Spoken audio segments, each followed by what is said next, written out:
Bismillahirrahmanirrahim. Assalamualaikum warahmatullahi wabarakatuh. Berjumpa kembali dengan saya Kang Obay 7 di channel Yayasan Pendidikan Islam Majelis Dzikir Al-Furqan Divisi Balada Balad Akhirat. Salam bagi Balad Akhirat dimanapun ada. Kemudian sahabat-sahabat hijrah, semoga selalu berada dalam lindungan rahmat Allah Ta'ala. Oke, dalam kesempatan kali ini saya ingin mengupas sedikit karena segmentasi dakwah saya selama ini saya berusaha merangkul anak-anak jalanan, merangkul orang-orang yang di jalan, merangkul para gangster, wabil khusus anak-anak muda, pemuda-pemuda, ya, untuk kami bina, kami bimbing. Nah, di lapangan, ketika ada orang-orang yang telah Allah kehendaki, Allah anugerahi taubatan nasuha, Allah anugerahi taufik hidayah, mereka mau bergabung, ikut mengaji, dibimbing oleh saya pribadi. Nah, sementara rekan-rekan yang lain ada keinginan, ya, ada keinginan kuat tapi sulit. Bahkan ada juga yang sudah berhijrah, kemudian masih labil, ya. Kemudian sering bertanya, Kang, kenapa Kang Obay, saya ini ingin ibadah, kuat, saya ingin sholat, tapi kok sangat berat sekali. Saya pengen sedekah, tapi kok berat sekali. Atau yang sudah lama misalnya, saya ingin menjalankan sunnah Rasul, saya ingin qiyamul lail, tapi kok kenapa sangat berat. Intinya untuk melakukan ibadah itu kenapa berat? Nah, ada beberapa faktor yang perlu diperhatikan oleh sahabat iman ibadah. Yang pertama, hal itu disebabkan dosa kita yang belum kita taubati. Jadi PR kita poin pertama, bagaimana caranya kita taubat kepada Allah. Kita muhasabah diri, kita ingat-ingat dosa lahir, dosa batin, ya, yang disengaja ataupun tidak sengaja. Kita mohon ampunan kepada Allah. Kita perbanyak istighfar, ya, kita perbanyak istighfar. Dan lebih afdal lagi, istighfarnya bukan hanya untuk diri kita sendiri. Kita ucapkan istighfar yang pendek, astagfirullah li walil mu'minin wal mu'minat. Ya, lebih ajib lagi, kita doakan orang tua kita, astagfirullah li wali walidayya walil mu'minin wal mu'minat. Wah, kepanjangan Kang Obay, saya capek. Cukup, astagfirullah, astagfirullah, astagfirullah. Kita tobat, kita perbanyak istighfar dimanapun kita berada. Jadi faktor yang menghambat, yang memberatkan kita untuk ibadah adalah dosa yang belum kita tobat. Kemudian yang kedua, yang menyebabkan seseorang itu berat untuk beribadah adalah adanya kesombongan dalam hati kita. Ya, hati-hati. Nah, ini udah pernah kita bahas di sesi sebelumnya, bahwa kesombongan itu hati-hati, jangan dianggap sepele. Iblis, ya, iblis laknatullah, yang dulu namanya Ajazil, pemimpin para malaikat, ribuan tahun menjaga surga. Dia diusir dari surga oleh Allah hanya karena satu kesombongan yang dilakukannya. Apa itu sombong? Dia merasa lebih baik. Ketika Allah menciptakan Adam, iblis merasa lebih baik daripada Adam. Ketika Allah bertanya kepada iblis, "Hai iblis, kenapa engkau tidak mau bersujud sebagaimana aku perintahkan?" Jawaban iblis apa? "Ana khairum min.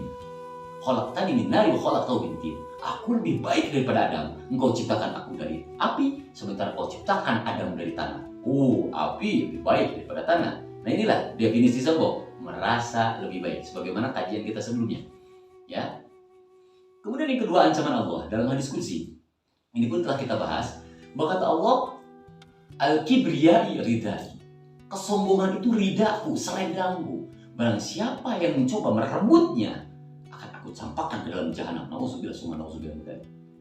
Dan kata baginda Rasulullah SAW, barang siapa yang ada setitik kesombongan dalam kalbunya, Allah haramkan surga baginya. Hatta walaupun dia seorang ahli ibadah, nauzubillah.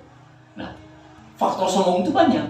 Bisa dengan ilmu, ulama dengan ilmunya bisa terjebak kesombongan. Santri karena dia merasa telah memiliki ilmu bisa terjebak dengan sombongan.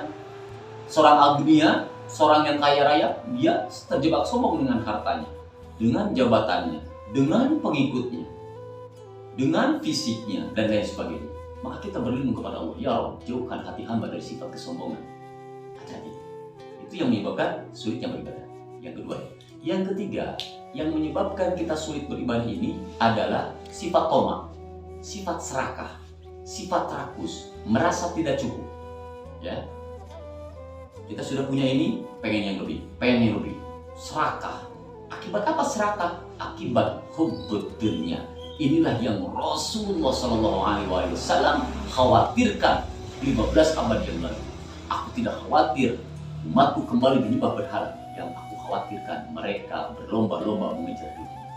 Bahkan kata Rasulullah, andai kata anak Adam diberi 1 lembah emas, dia tidak akan merasa cukup. Dia akan memiliki 2. Terus dan terus. Hingga apa? Hingga kematian. Barulah dia tersadar. Ya. Maka dari itu, bagaimana caranya menghilangkan sifat serakah, tamak, memuaskan hawa nafsu?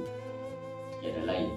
Kita memohon kepada Allah agar menganugerahi hati yang qanaah, menerima cukup, merasa cukup atas pemberian Allah. Karena rezeki itu sudah ditakar, sudah diatur jauh sebelum kita diciptakan di alam ajami. Ya, kita berusaha, jasad kita ikhtiar, tapi hati tetap tawakal dan qanaah. Apapun hasil yang kita dapatkan, hakikatnya dari Allah, kita syukuri, kita qanaah. Ya, nah itu yang kedua. Yang ketiga, kemudian yang keempat, yang menyebabkan seseorang berat merasakan mengamalkan ibadah ini adalah panjang angan. Ya, panjang angan-angan itu seperti apa? Dia merasa hidupnya lebih panjang. Dia merasa hidupnya akan berumur panjang. Ini tolong catat sahabat. Saudara-saudara kita yang mati hari ini, berapa juta seluruh dunia ini Allah matikan di hari ini, di jam ini. Mereka sama seperti kita, berprasangka bahwa besok masih bisa hidup, hingga menunda-nunda taubat, menunda-nunda kebaikan. Oleh karena itu saya mengajak kepada sahabat bala daerah, jangan pernah menunda amal, jangan pernah menunda kebaikan. Di mana ada kesempatan untuk melakukan kebaikan, lakukan. Ya, jadi yang pertama tadi dosa yang belum kita tobati, yang kedua adalah sifat tamak, sifat serakah, yang ketiga dia panjang angan-angan, merasa umurnya lebih panjang, akan menjadi panjang. Mudah-mudahan bermanfaat adanya. Kita berlindung kepada Allah. Semoga Allah jauhkan hati kita dari kesombongan. Semoga Allah anugerahkan hati yang senantiasa qanaah. Ya, kita berlindung kepada Allah, dijauhkan sejauh-jauhnya dari hubbud dunya. Demikian, semoga Allah menganugerahkan istiqomah kepada para sahabat dimanapun berada, istiqomah di dalam ketaatan, istiqomah di dalam ta'awud ini. Dan tak bosan-bosan saya mengajak balad akhirat, sahabat hijrah dimanapun berada, barang siapa yang mau membantu perjuangan kami Majelis Dzikir Al-Furqan untuk menyantuni anak-anak yatim dan duafa istiqah ini, bisa berdonasi lewat rekening di bawah ini, atau bisa japri lewat telepon 08 212 600 777. Sampai bertemu di sesi selanjutnya. Semoga Allah senantiasa merahmati kita. Semoga Allah menganugerahi husnul khotimah. Salam dari kamu baik.